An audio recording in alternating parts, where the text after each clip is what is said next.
going on, everyone? This is a Popcorn Heroes review of The Lovebirds, a Netflix movie that once was a theater release. Interesting. I am Armando. With me today is Orlando. What's going on, buddy? What up, man? How's it going? Chilling, man, chilling. We're going to be reviewing Lovebirds, Orlando. How interesting is that? We saw a straight to streaming movie that was, a movie theater movie that went straight to streaming, and we got to see it for free because I know we were gonna watch it regardless. Due to the virus, Netflix picked it up and now it's on Netflix to stream. I was gonna watch it if it came to theaters. I was gonna watch it. Yeah, we had A-list, so it's like, might as well. If there was nothing else, we might as well watch it. Right. Yeah, we weren't gonna lose anything. So Orlando entertained us with the premise.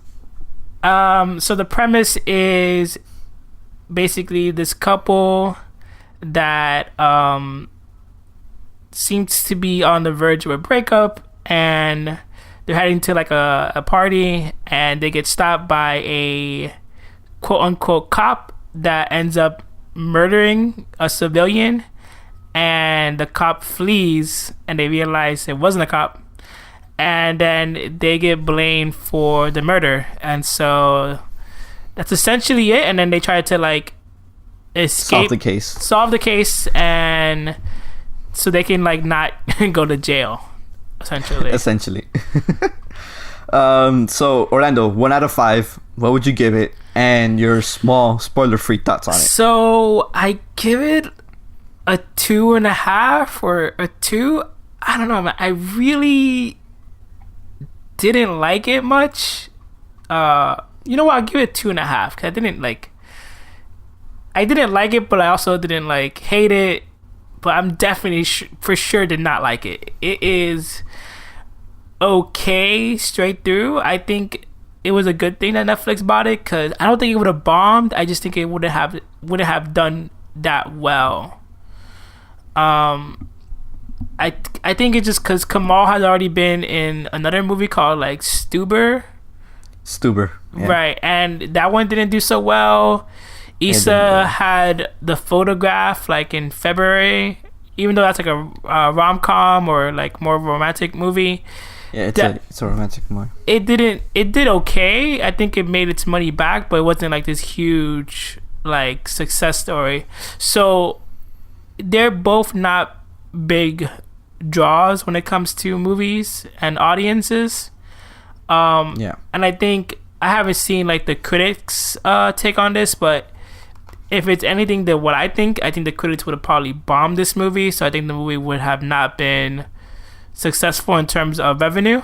So I think it's good that it got bought out by Netflix and it's available for streaming. Honestly, I just think what it is for me is this lack of chemistry. They don't really seem like they have chemistry in terms of a couple.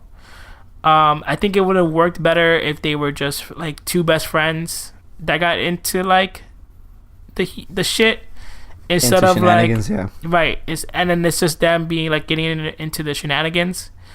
I just think it's because like when you meet them already, their love story kind of is sped up really quickly in terms of like a love montage.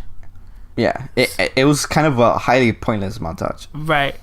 So yeah, I just don't think that it worked for. We'll get more into it when the spoilers, but I just don't think it worked for that. Overall, I just felt like the comedy was good at times. Whenever they had to play off the fact that they were a couple, I felt like it just didn't feel genuine. The story was kind of all over the place in terms of like the criminal and the way that unraveled. I really didn't think that like that was a cohesive story. So yeah, overall I just thought it was not a good movie. And I'm glad that it came to streaming websites. What do you think so far. I agree with you, man. I actually give it a 1 out of 5. Whoa, I didn't like it at all. This has to be like probably the worst movie you've seen then. It's not. I wouldn't say the worst movie. Fine, if you think let's do it a 1.5 or 2, whatever. It was very boring. I didn't laugh. I think I laughed maybe like once, maybe twice on something they said. But apart from that, I felt like the whole thing was very boring. It wasn't funny as it should have been, especially with these two people who are actually funny people on stuff. Like I just feel like movies either don't know how to use them, or these people are choosing the wrong they're choosing the wrong material or the wrong movies to be in to showcase their comedy, because it's just they haven't had any successes, and apart from what they're known for. Like Nanjiani is known for Silicon Valley, and then he's known for that movie he did, The Big Sick, which The Big Sick was really good. Well, I think he was good in it. I think because he wrote that, so that was him in his comfort zone. But essentially, that's what I'm saying. Like that is how he is. How he's used the best. You get what I'm saying? Like if he's not in something like that, he's not doing good, essentially. I didn't enjoy it. I also didn't like the characters. Like I don't think neither one of them were good at all. Like I don't think they were, like you said, their chemistry between both of them was terrible. And I didn't like them as characters. I think they were very annoying. Both of them were highly annoying as characters. I spent the whole time watching them like, God, like you guys suck. And I don't know, I didn't like it.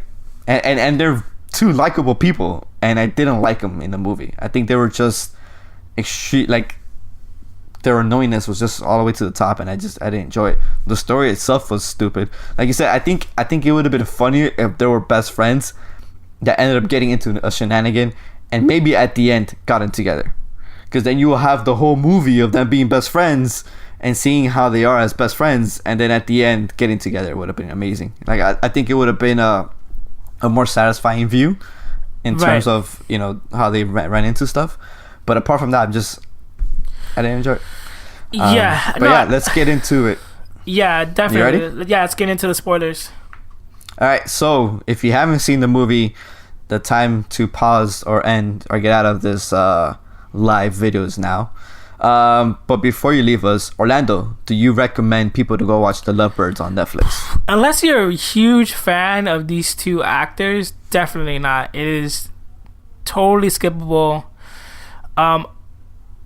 You know, I'm all for them getting like the support that they need, and hopefully they continue on with their success. But this is definitely not a movie that showcases like their best qualities as actors. I definitely skip it. Yeah, if you have seen everything and like, oh my God, I need something to watch, or I need to put something in the background, this is the type of movie you put in the background. I don't recommend you watching it, but if you're desperate for something and you want a lighthearted comedy, go for it. I'm not gonna stop you, but I wouldn't recommend it to you. I wouldn't tell anybody to go watch it. I think there's better stuff on Netflix than to watch this. Oh, definitely. There's better content out there anywhere than watching this movie. And I'm actually really glad Netflix bought it, because if this movie would have came out in the theaters, it would have bombed really bad. And I think it would have hurt both of their careers in a sense. They're like, oh, they're nothing without their properties, you know? At least Nanjiani has Eternals coming soon, so he'll have that as a backup. But I'm glad that this movie didn't go to theaters, and I'm glad Netflix bought it, and it saved them a headache, essentially. Yeah. So and if you watch the rankings, it hasn't gone higher than 3 on Netflix top 10. It never went to 1 even when it came out. Well, that's not bad though. I mean, Netflix has a lot. But it's a new movie though, dude, and all the new content that has dropped on it has gone to 1. So it's kind of like, Yeah. I don't know. Well, with Netflix, it's hard to gauge like their viewership and like would that even translate to box office revenue? That is because it's all from the comfort of your own house. So yeah, I don't think it does translate, but I'm saying that within the service itself, the movie should have, as a new movie, it should have gone higher. Look at Avatar, The Last Airbender, a show that came out like what 10 years ago, and it was number one since they dropped, until something else new came and took it down a peg. So it's kind of like this movie should have been somewhere up there. Even if you look at Uncut Gems, amazing movie. If you haven't seen it, go watch it. It's on Netflix right now. Uncut Gems is number 2. So this movie never broke higher than that. It's kind of like, yeah. I mean, and it sucks. I think at the end of the day, it depends on how Netflix gauges like that kind of engagement. Like is 3, 5 million people. It's top 3, 6 million people. Top 3, 10 million people. Is that enough to like? Okay, if either of them make another like offbeat comedy, should we be invested in? Oh, for sure. Dude. All right, look at the latest new movie of. I know this is off the topic of Lovebirds, but look at the latest movie of the Adam Sandler one, Missy, the Wrong Missy or something like that. That movie came out, it was number 1 for like 2 weeks.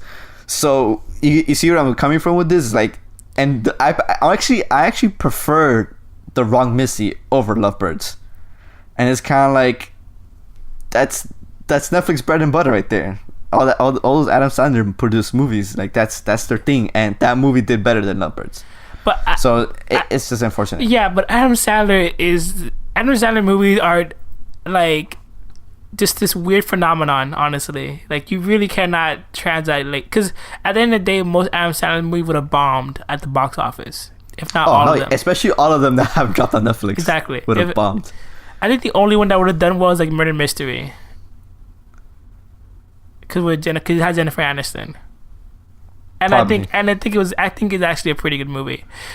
I like it better than Lovebirds. I do too. I agree, but so I just looked it up. Lovebirds has a 66% on Rotten Tomatoes.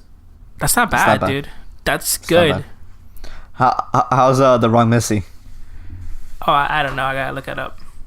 Yeah. So regardless, like. I just think it could have. I'm glad it did the streaming. It could have done better. It could have been better. It's just, I guess it is what it is. But yeah, if you guys seen the movie, stick around. We're gonna review it. Get into spoilers. We're gonna get into it. Orlando, still waiting on you. Yeah. Let's go. Let's get into it. Spoilers ahead. Spoilers. All right, so I just like the beginning of the movie. That montage was fucking pointless. Like, I would have preferred them to just start already in the relationship. I'm like, I didn't care for it. Like, why do you need to start the movie this way? Like, there's no point. We already know that they're a couple. But do we need to see how they met or how they fall in love? And I just think it's just so stupid to just give it to me, just get into it already, Well, the thing is about I didn't mind that. The thing is that when you meet them, they're kind of like head over heels for each other, and then flash forward to like the current time in the movie, and they pretty much are each other's throats. So you never see like what brought them together originally in the movie. Like, you never see a moment of like, oh, this is why we're together. You know? At the end, I guess like the only reason why like it seemed like they're together is because like, oh, we went through this crazy thing together and we came out of it like, okay, like if we can do that, we can do anything. And that's what we made it out alive, essentially. Right. And that's what like, and a few movies have done the same thing of like, okay, we're going through this crazy like event, and this brings us together. I felt it was like a comedic version, or it was trying to be a comedic version of like Queen and Slim, but not the same. Yes. The whole time I'm watching the movie, I'm like, this is a bootleg. This is a scary movie of Queen and Slim. You know, a spoof of it, and it just didn't work. I know they weren't going for that, but that's how it felt, and that's how it came off to me. It felt like a spoof of Queen and Slim, and I don't know, man. I think they would have done a better job just spoofing the movie instead of doing what they did. Yeah, and I think Queen and Slim is just overall, it just has better writing. It has better like character development. It has way better like chemistry. Oh yeah. So sure. yeah, and I feel like Queen and Slim has like a lot of like messages in terms of like police brutality and culture, and when you look at this movie, it tries to like weave in some type of like of New Orleans, the New Orleans culture, and it just didn't work. Yeah, New Orleans culture. It tries to weave in like some like jokes about gender, jokes about sex, and it just, they don't really land. Like not anything. They didn't land at all. Nothing lands in this at all. Like in terms of like where that moment where like they're trying to break down the door and she's like, "Oh, you thought this is like a man only door?" And like that's not I'm funny. just like yeah, I don't like jokes like that. I don't think they're funny to begin with. Even when it's done vice versa, I think it's just lazy writing, because you're not smart enough or witty enough to create something that's smart and witty. You know, I think it's just very I think you could kind of use that kind of joke, but I just think it's not, the way it was delivered wasn't good. And that scene when they were in the when they got into the apartment and they were talking to the kid, they're like being like tough guys. That scene was terrible to me. I didn't like it at all. Like it wasn't even funny. Like them trying to be tough. It was, the whole sequence itself was super pointless. I didn't like it at all. Right. I didn't, the jokes, the things they were saying weren't funny at all. I don't know, nothing about it. I liked it. Yeah, like most of the comedy fell flat in a way. Like even when they were in the car together and they did like the fireworks song, that felt out of place. Like, because obviously like it felt like that's like their jam. That's like the song that they like can like. It didn't even feel believable. It didn't feel believable. It felt like they were just, I don't know, like the writing didn't really mesh well with the characters. Like what she was saying didn't sound believable to him, and what he was saying didn't sound believable like at all. Like it felt like it was written for different people, and then they just casted them. That's what it felt like. Yeah, essentially. And I think the funniest moments in the movie were already shown in the trailer. Like the funny scene when they were in the sex opera place, and they, you know, and the guys was like, "Oh, if you're a part of us, take off your mask," or whatever. Like we had to reveal that. That was in the trailer, and that was funny. And seeing it there, I was like, "Oh man, this was one of those funny scenes in the trailer." And I already saw it, you know. I felt that was very unfortunate that scene wasn't in it yet, and I was just like, "Damn, that sucks, man," because that was really funny. Like I wish they would have showed that. Yeah, no, I think for sure the funniest scenes were shown in the trailers. I'm trying to think of like a good like hilarious moment, and I can't. And the other time when they get out the car after the guy ran over the dead body, the body, and he ran away. Yeah. And then the people were there. That was also in the trailer when they're running away. It's like, "Oh, her name is this. Oh, his name is this." You know, that was funny, but that was in the trailer too.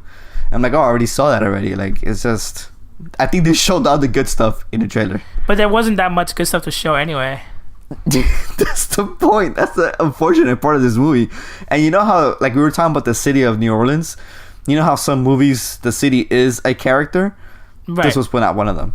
No, like, definitely. If you could think back about like The Hangover, the Las Vegas was a character for that movie, you know, and all the shenanigans that happened in the movie were the Las Vegas life. And this they didn't use the New Orleans whatever as a character. Like what could happen in New Orleans, they didn't use it. You know, it's just right. I think New Orleans, they could have done so much with it. I mean, was it even filmed in New Orleans? Because they only it was. Wow, yeah, because it really doesn't.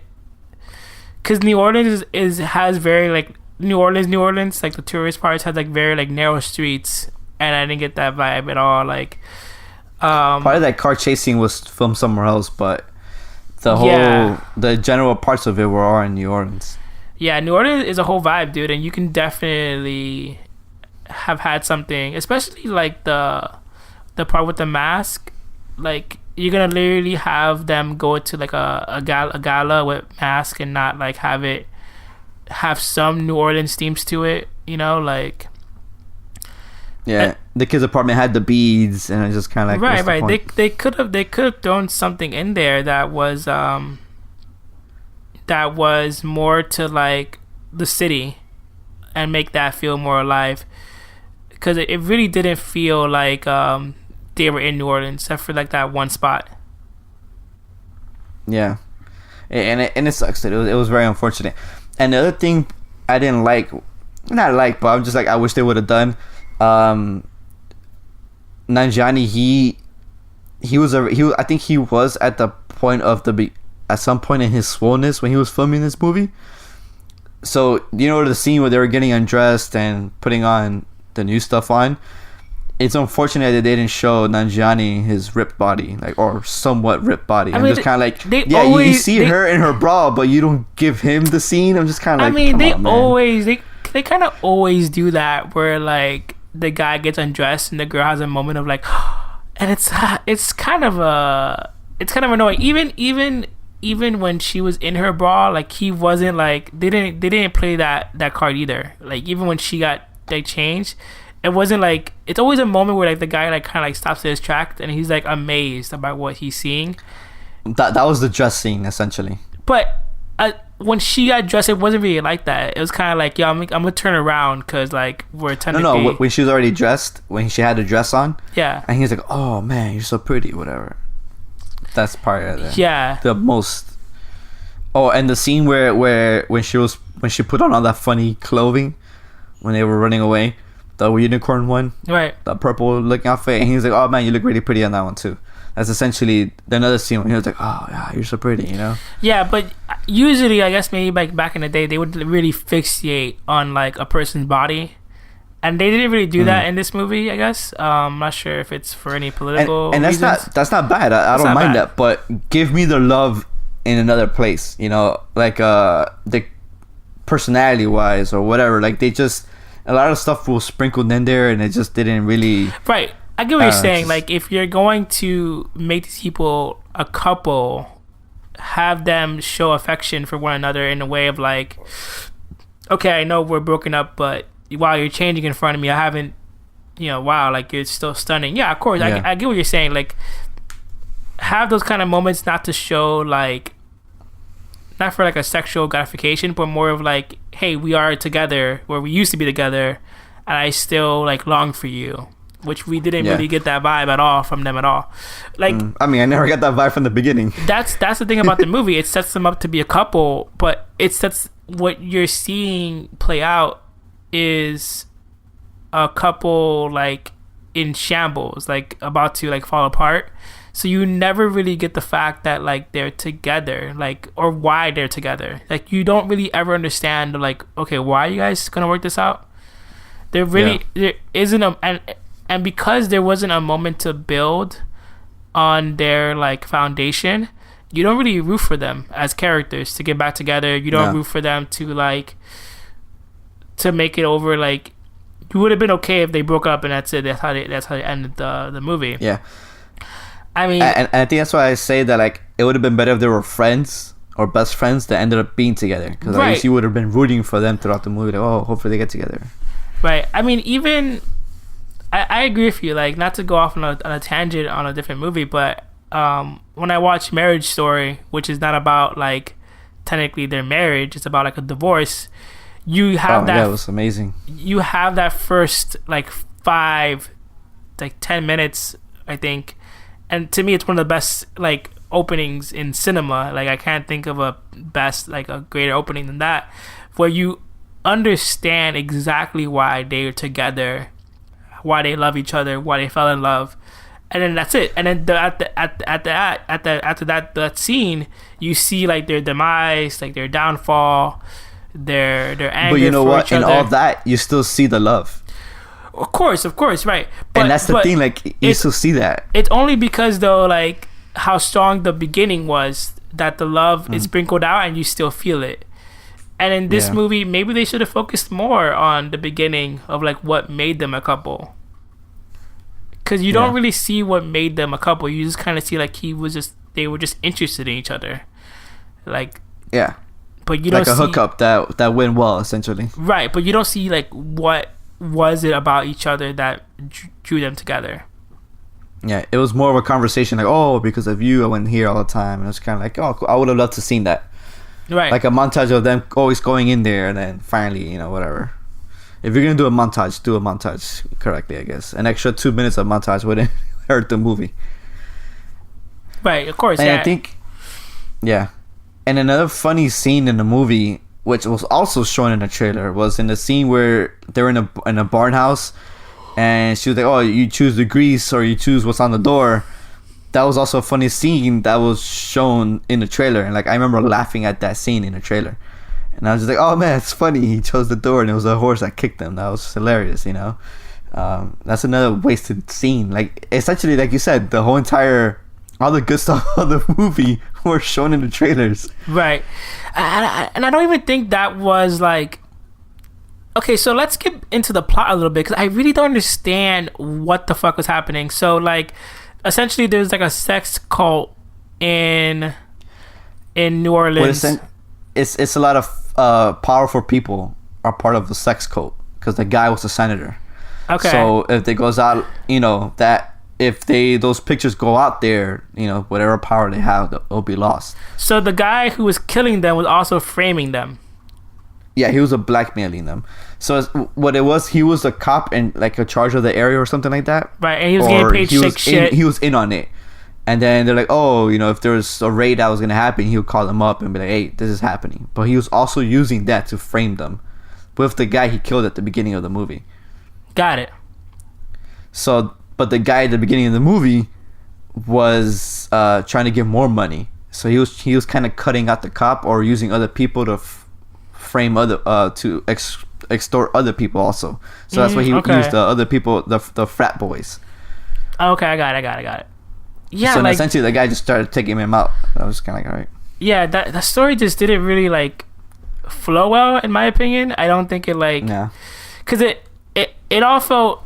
I mean, just like most movies, it doesn't make sense until like someone connects the dots for you, and you're like, oh, okay, now it makes sense. But even at the end, when like he connects the dots, you're like, okay, and then he just died. He pretty much dies super. He pretty much says like I'm a typical villain. Let me twirl my mustache. Okay, I'm done twirling my mustache. It's time for me to die. Yeah, essentially, and it didn't. The mystery didn't propel me either. Like I wasn't excited about that mystery. Like, oh man, like what's gonna happen here and all this other shit. It was kind of dumb. It was just pointless. Especially if you're gonna use like cult and sex and like mask, and like there's so much deeper shit you can do and make it so like sinister that these two random people are caught in. And the fact that it's just like, oh, this is like just a regular like blackmail extortion kind of gig, it doesn't really drive you to be compelled to like follow through with the story. What did you think about like them finally getting caught by the cops, and the cops are like, yeah, we know you didn't do it? I think it could have been funnier. I think the whole sequence could have played into more comedy, and even in that moment when those jokes they were saying, the stupid shit they were saying, it wasn't even funny either. It was just a lot of like blabbing, and I was just kind of like, oh, you guys are, all this is pointless. Like there's nothing slick about anything that's happening here. And I don't know, it was a waste of time. Yeah, I think that should have been saved to the end of the movie. And like, hey, we've been looking for you all night, you know. and kind of wrap it up at the end there, saying, "We know you guys didn't do it, but thanks for solving the case or whatever." You know, I don't know, whatever it was. It's just right. I mean, it is kind of weird that I guess it's kind of like they both thought that they were gonna be in some deep shit. Yeah, like Queen and Slim. Right, and I think Issa definitely played like that, like, you know, like, oh, we can't trust the cops, like they're gonna fucking beat the shit out of us kind of role. And we're not gonna make it through.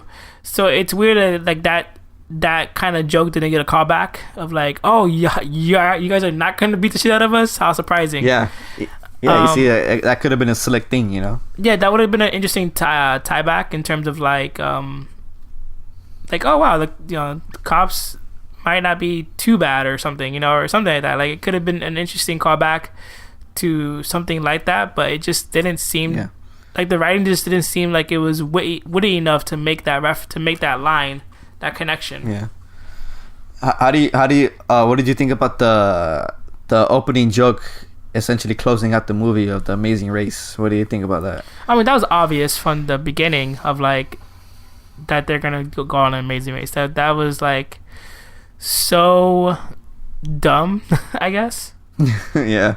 Because like essentially like I guess, you know, it kind of establishes that Issa has likes the show and is interested in that kind of stuff.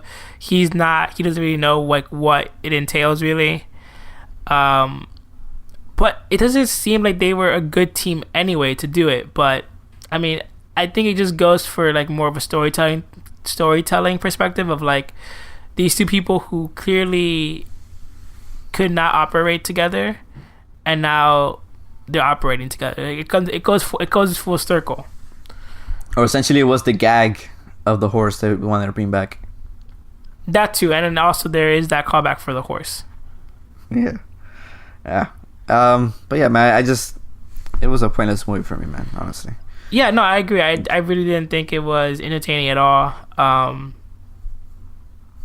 It's definitely the worst of what they've done so far, individually. So definitely not worth the watch. I looked up Wrong Missy. It's a 33%. Or something like that. Wow. Yeah, so Holy no one shit. likes Adam Sandler movies. Like no matter like how good the audience are, like the audience could think this is like the most funniest shit ever, but critics do never like Adam Sandler movies. That's so hilarious, dude. Oh man, that's funny.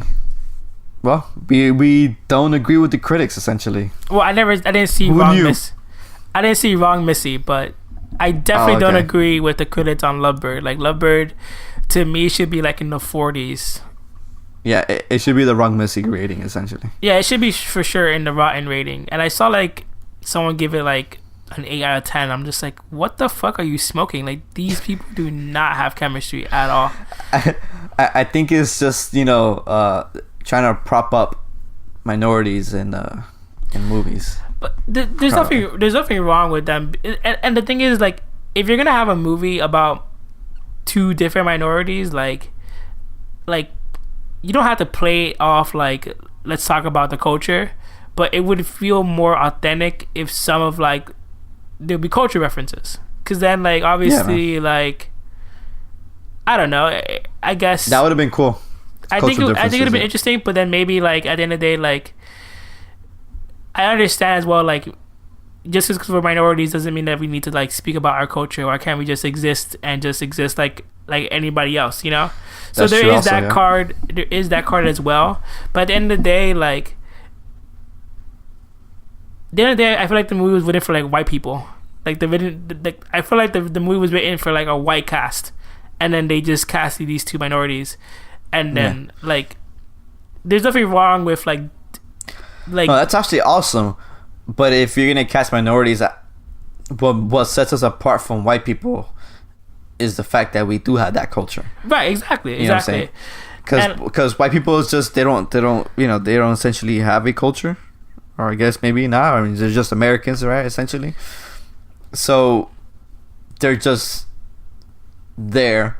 But what makes minorities more special is that we have this huge culture behind us that I think elevates us to funnier moments and all these other things that make us more colorful as characters. No, I agree, and I think when I think about like movies with minorities, like starring minorities, they always kind of reference like their culture, in a way of like, okay, because, and maybe it's just us being minorities, it feels like we're home. It feels like, okay, I can relate to this. Like The Farewell dives into the culture 100%.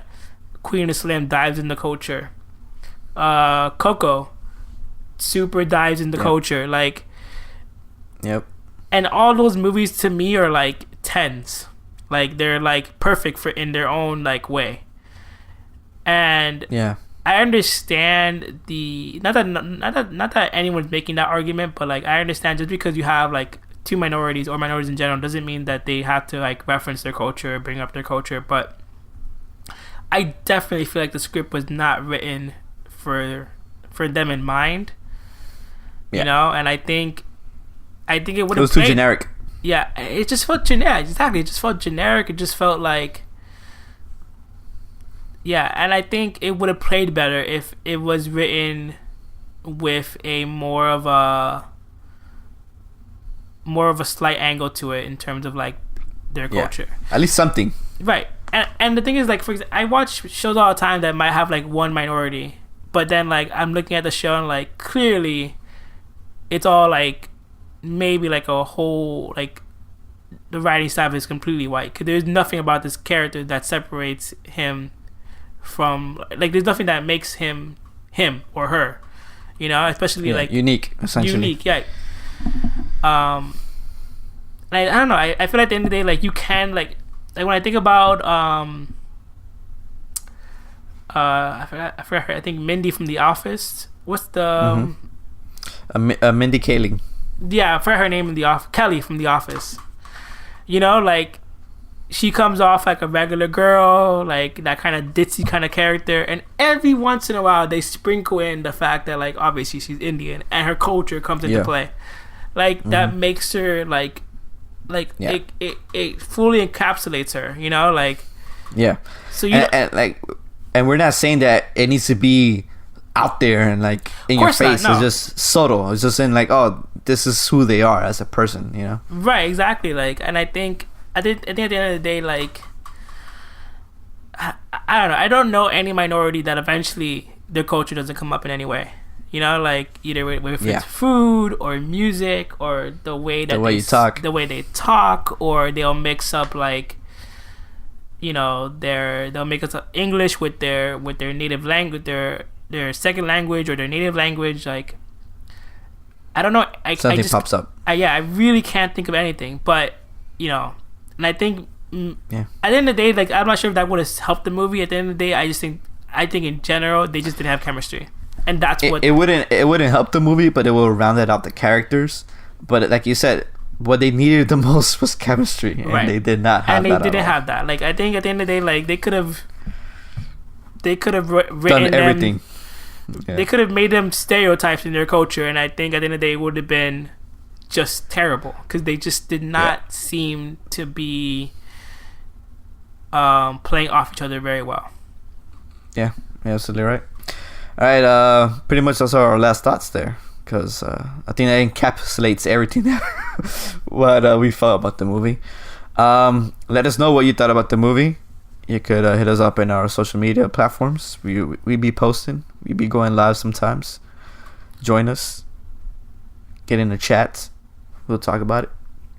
So yeah, till next time. Later, guys.